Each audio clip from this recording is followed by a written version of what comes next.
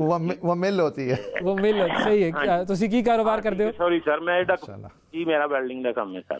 ਕਿਹਦਾ ਵੈਲਡਿੰਗ ਦਾ ਕੰਮ ਹੈ? ਜੀ. ਅਰੇ ਵਾਹ, ਜ਼ਬਰਦਸਤ ਸਕਿੱਲ ਹੈ ਨਾ ਤੁਹਾਡੀ. جی بالکل سر, بہترین جی, بہت شکریہ جی, بہت شکریہ. عمران خان صاحب یہ جو ویل ہے نا اس کی بات کر رہے تھے, اٹلی میں ہیں صاحب اور بدر صاحب وہاں پر ویلڈنگ کا کام کرتے ہیں. نسیم احمد صاحب بھی ہیں ہمارے ساتھ, ایک اور کالر, ان سے بھی بات کر لیتے ہیں. السلام علیکم.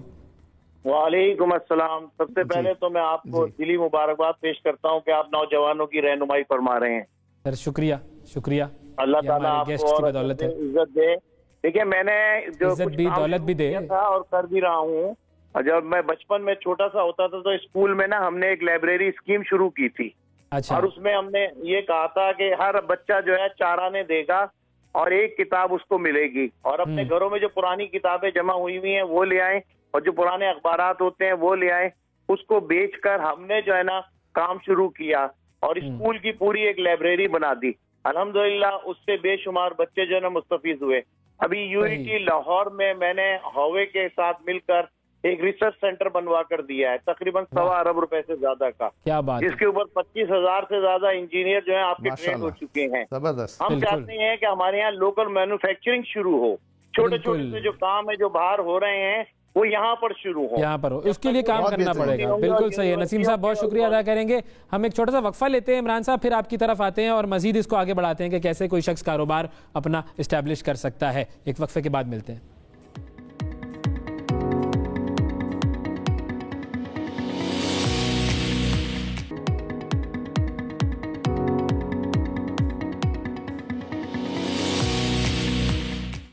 ویلکم بیک جی. کاروبار کس طرح کیا جائے اس حوالے سے بات ہو رہی ہے. Doctor Imran Khan entrepreneurship trainer ہمارے ساتھ موجود ہیں, کراچی سے, انہوں نے ہمیں جوائن کیا ہے. عمران صاحب سر یہ بتائیے کہ اب جس طریقے سے ہم بات کر رہے تھے کہ ایک سکل سیٹ ہونا چاہیے, یا پھر جو ہے وہ اگر آپ کے پاس رقم ہے تو وہ زیادہ رقم جو ہے وہ, اگر آپ کے پاس سکلز نہیں ہے تو آپ اس کو ڈبو دیں گے. ہم کیا یہ کر سکتے ہیں کہ کسی انسان کے پاس کوئی بہت تھوڑی رقم ہو, بہت کم رقم ہو, 10,000, 20,000, 25,000, اس سے وہ کوئی کاروبار شروع کر سکے؟ کیا یہ بھی پاسبل ہے؟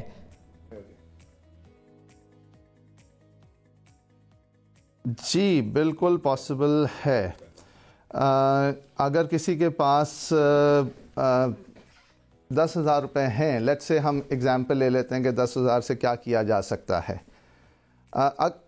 ہم ویسے واپس دوبارہ آپ کے پہلے سوال سے شروع کرتے ہیں کہ اگر میں کہوں کہ صرف پیسہ ہی وہ سوچے گا نا, تو پھر وہ 10,000 سے ڈھونڈنے جائے گا تو وہ کہے گا میں صرف ریڑا لگا سکتا ہوں, تو ریڑا لینے جائے گا تو وہ بھی اس کو ملے گا سامان کے ساتھ کوئی 15,000 کا, تو 10,000 کم پڑ جائیں گے.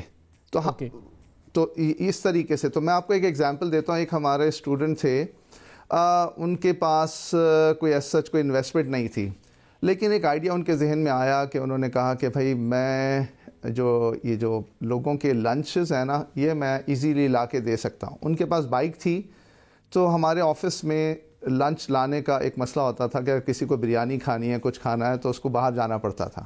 تو اس نے کہا میں 10 روپے لوں گا آپ سے اور میں آپ کو بریانی لا کے دے دوں گا. اچھا, اب یہ سلسلہ اس کا شروع ہوا, کرتے کرتے وہ پوری یونیورسٹی میں پھیل گیا اور سب اس سے منگوانے لگ گئے. اچھا 6 مہینے تک تو وہ یہ کام کرتا رہا, لیکن 6 مہینے میں اس کے ایکسپینڈیچرز اتنے بڑھ گئے کہ وہ اس کو لگا کہ شاید یہ میں چلا نہیں سکوں گا. پھر ہماری ایک اور کلاس ہو رہی تھی, تو ہم نے اس کلاس میں اس کو بلا لیا. وہاں پر ویمن انٹرپرینورز تھیں, جیسا کہ میں نے آپ کو بتایا ہم پروگرامز ڈفرینٹ رن کر رہے ہوتے ہیں. تو ان خاتون جتنی تھی ویمن انٹرپرینورز نے کہا کہ بھائی ہمیں تو اپنے آرڈرز نا ڈسپیچ کرنے ہوتے ہیں, کسٹمرز تک پہنچانے ہوتے ہیں, اگر آپ COD کر دیں تو ہمارے لیے بڑا فائدہ ہو جائے گا. اچھا, جتنی بھی ایگزسٹنگ جو آپ کے پاس بڑی کمپنیز ہیں, کوریئر کمپنیز, وہ لوگ تقریباً ہفتہ 2 ہفتے یا مہینے تک COD کی رقم اپنے پاس رکھتے ہیں. تو انہوں نے کہا کہ اسٹیلین ڈیلیوریز نے, حسان جو ہمارے اسٹوڈنٹ تھے, انہوں نے کہا کہ بھائی میں تو اس کو آپ کو سیم ڈے میں پیسے دے دوں گا. اچھا, وہ اتنا کامیاب رہا کرتے کرتے کہ وہ 1.5 سال کے اندر تقریباً 1.8 ملین کی وہ سیل ہو گئی. پھر اس کے بعد انہوں نے ایک اور وینچر سٹارٹ کیا, ٹریکس. اور وہ ٹریکس, یعنی آپ سمجھیں کہ یہ 0 کیپٹل بزنس تھا. اس وقت ٹریکس کی تقریباً جو ان کے پاس امپلائیز ہیں, کوئی 500+ امپلائیز ہیں, اور وہ کھاڑی, وہ آئیڈیاز, یہ جتنے بڑے بڑے برانڈز ہیں, ان کی جو COD ان کے پاس ہے, ٹریکس کے پاس. اچھا, آپ ٹریکس ای کامرس سے کوئک کامرس کی طرف جا رہے ہیں. اچھا, جسٹ بیکاز کہ ان کی جو بنیاد تھی وہ پیسے پہ نہیں تھی, تو اب ان کی جو کریٹیوٹی ہے وہ اتنی بڑھ گئی ہے کہ وہ پیسے کو سوچتے ہی نہیں ہیں, اور نئے نئے آئیڈیا کی بات ہے, جو آپ کی بات سے میں سمجھاؤں کہ آئیڈیا یونیک ہونا چاہیے. کامرس کی طرف آ گئے. صحیح, بالکل بالکل ٹھیک ہے. اچھا, اب اس پہ بھی ہم بات کریں گے کہ آئیڈیا اگر کسی کی بات, انرجی یعنی آپ کی ایفرٹس. بالکل صحیح, انرجی اور ایفرٹس. بالکل. رحمان صاحب ہیں ہمارے ساتھ, ایک کالر. السلام علیکم. وعلیکم السلام جی, کیسے مزاج سب ٹھیک؟ جی رحمان صاحب, اللہ کا شکر. بالکل فرمائیے جی. اچھا, میرا سوال یہ ہے کہ میرا فارماسیوٹیکل سیلنگ کا ایکسپیرینس ہے 20 سال کا. ہاں. اچھا, میرے پاس انویسٹمنٹ ہے 5 سے 10 لاکھ کی. میں ایک فارمیسی اوپن کرنا چاہ رہا ہوں. اس میں میں آپ کی جو ہے نا, آپ کے جو گیسٹ ہیں ان کی جو اوپینین لینا چاہ رہا ہوں کہ اس میں مجھے کیا کرنا چاہیے. ٹھیک ہے جی. فارماسیوٹیکل سیلنگ جو ہے وہ 20 سال کی ہے. بالکل ٹھیک ہے. عمران صاحب, آپ ان کو کوئی مشورہ دینا چاہیں گے؟ اچھا, ان کا آدھا سوال تو مجھے سمجھ میں آ گیا کہ ان کو کھولنا ہے کوئی فارماسیوٹیکل, کوئی بالکل, ان کے پاس کوئی 5-10 لاکھ کی انویسٹمنٹ بھی ہے, اور ان کا جو ہے وہ فارماسیوٹیکل کا ایکسپیرینس بھی ہے. اچھا, فارماسیوٹیکل کمپنی کھولنا آؤٹ لیٹ یا کمپنی کی بات کر رہے ہیں؟ یہ آؤٹ لیٹ کی بات کھولنے کے لیے 5-10 لاکھ کافی نہیں ہوتے. یہ آؤٹ لیٹ کی بات کر رہے ہیں, شاپ. آؤٹ لیٹ کے لیے سب سے پہلے تو ان کے پاس لائسنس ہونا ضروری ہے. بالکل ٹھیک ہے, سب سے پہلے لائسنس ہونا ضروری ہے. اچھا, 5 سے 10 لاکھ روپے کی انویسٹمنٹ, اس میں ان کے پاس جو آپشنز ہیں فارماسیوٹیکل کے اندر, اگر آپ دیکھیں ان کی جو انوینٹری ہوتی ہے کافی بڑی انوینٹری ہوتی ہے. ایک چھوٹی فارماسیوٹیکل ایک آؤٹ لیٹ تو وہ کھول سکتے ہیں اگر ان کے پاس لائسنس ہے, کیونکہ لیگل کام ہوتا ہے, اس میں وداؤٹ لائسنس یہ نہیں کر سکتے. یا تو کسی کا لائسنس یوز کریں گے, یا ان کے پاس اپنا لائسنس ہونا ضروری ہے اس کام کو شروع کرنے کے لیے. ٹھیک ہے, اور اسمال اسکیل پہ آپ شروع کر سکتے ہیں 5 سے 10 لاکھ روپے میں. لیکن کیونکہ یہاں پر یہ کہ ون سٹاپ شاپ ہوتا ہے, آپ کو اگر ایک دوائی چاہیے یا کوئی بھی ایسی فارمیسی پہ آپ آ رہے ہیں, کچھ آپ کو چاہیے, تو آپ کو بہت بہت سارا سامان رکھنا پڑتا ہے کہ اگر وہ ایک دوائی آپ سے لے گا تو دوسری دوائی کے لیے وہ دوسری شاپ پہ نہیں جائے گا. اگر آپ کے پاس بہت کم سٹاک ہوگا تو پھر وہ آپ کے پاس نیکسٹ ٹائم نہیں آئے گا, ایک دفعہ تو آ جائے گا, بولے گا کہ نہیں بھائی ان کے پاس تو سامان نہیں ہے. تو آپ کو وہ جو انوینٹری ہے وہ اچھی خاصی ہولڈ کرنی پڑے گی. یا تو آپ کے کانٹیکٹس انڈسٹری میں اتنے اچھے ہوں کہ آپ کو کریڈٹ پہ وہ سامان بھر کے دے دیں, تب تو وہ کام ہو سکتا ہے. لیکن اس کے ساتھ ساتھ صرف سامان نہیں بھرنا, آپ کے پاس شاپ بھی ہونی چاہیے, پھر اس کا رینٹ ہے, پھر بجلی کا رینٹ ہے, پھر اس کے آپ کے پاس امپلائیز ہیں, اور پھر وہ سافٹ ویئر ہے جس میں اسکین کرنا ہے, پوائنٹ آف سیل کا سافٹ ویئر. تو بہت ساری کاسٹ اس میں جو آپ کو نظر نہیں آ رہی وہ بھی ہے. تو 5 سے 10 میں maybe you can experiment, ایک اسمال اسکیل پہ ٹرائی کر سکتے ہیں, ایک کوشش کی جا سکتی ہے. لیکن اس میں انوینٹری بہت ہیوی انوالو ہے, آپ کے کانٹیکٹس استعمال ہونا ضروری. یعنی پیسے, اگر واپس اس پہ آتے ہیں کہ صرف پیسہ سے کام نہیں ہوگا, اس میں آپ کے کانٹیکٹس بھی استعمال ہوں گے. بالکل صحیح. اچھا, کچھ لوگ ایسے ہوتے ہیں جن کے پاس پیسے جو ہیں وہ بہت تھوڑے سے موجود ہوتے ہیں, بھائی 20-25-50 ہزار کسی کے پاس موجود ہیں یا کہیں سے کوئی ارینج کر لیتا ہے. آئیڈیا میں ان کے پاس اتنی انوویشنز نہیں ہوتی, ظاہر ہے آئیڈیا ہر ایک کے پاس نہیں آتا ہے, اور اس کے لیے ایک تھوڑا سا براڈر ویژن چاہیے ہوتا ہے. وہ لوگ کیا کر سکتے ہیں چھوٹا کاروبار شروع کرنے کے لیے؟ اچھا, اگر وہ تعلیم یافتہ ہیں یا نہیں, یہ بہت امپورٹنٹ ہے. اگر وہ تعلیم یافتہ ہیں تو جو تعلیم حاصل کی ہے اس سے ریلیٹڈ کام کریں. اگر وہ تعلیم یافتہ نہیں ہے اور ان کے پاس تھوڑے سے پیسے ہیں, تو ہم یہ کہتے ہیں کہ سپوز اگر ایک شخص نے کہا میرے پاس صرف 70-80 ہزار روپے ہیں, تو 70-80 ہزار سے یا تو آپ یہ کام کر سکتے ہیں کہ کچھ سامان لے کے اس کو بیچ دیں. یعنی آپ نے ہول سیل کے مارکیٹ میں گئے اور سامان لیا, اور سامان لے کے آپ نے اس کو بیچنا شروع کر دیا. ٹھیک ہے, تو یہ ایک طریقہ کار ہوتا ہے جو ہم نے دیکھا ہے, لوگ بڑے کامیاب ہوئے. اچھا, پنجاب سائڈ پہ آپ نے اکثر دیکھا ہے کہ گاؤں میں لوگ جا کے دیسی گھی لیتے ہیں, دیسی گھی لے کے وہ پھر دوسرے شہروں میں بیچتے ہیں, اور بڑا کامیاب بزنس ہے. اور اگر ناردرن ایریاز میں چل جائیں تو وہاں ڈرائی فروٹس ہیں, لوگ ڈرائی فروٹس کو لیتے ہیں, بہت سستے داموں میں مل جاتے ہیں اور دوسرے شہروں میں بھیج دیتے ہیں. تو اس قسم کے کام آپ کو کرنے پڑیں گے, لیکن آپ کو گھر سے باہر نکلنا پڑے گا, لوگوں سے ملنا پڑے گا. آپ 10,000 سے بھی کام شروع کر سکتے ہیں. 10,000 کا آپ ڈرائی فروٹ لے لیں اور وہ 15,000 کا بک ہی جائے گا, آپ کو 5,000 کا پروفٹ ہوگا.